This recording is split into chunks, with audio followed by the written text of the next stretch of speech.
আসসালামু আলাইকুম, welcome to Miraj একাডেমিতে। ডিয়ার ভিউয়ার, আজ আমরা মাইক্রোসফট এক্সেলে কীভাবে র্যাঙ্ক অর্থাৎ পজিশন বের করতে হয় সেটি সম্পর্কে আলোচনা করব। এক্ষেত্রে আমরা একটি ফর্মুলা ব্যবহার করব, র্যাঙ্ক ফর্মুলা।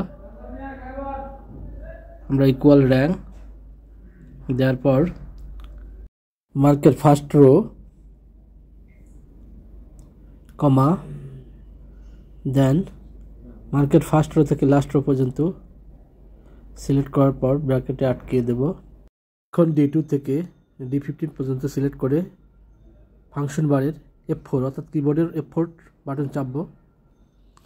কিছু ডলার চিহ্ন দেখতে পাবেন। এখন এন্টার প্রেস করবেন, রেজাল্ট আসবে। এখন ড্র্যাগ করে নিচের দিকে দেব, রেজাল্ট হয়ে গেল।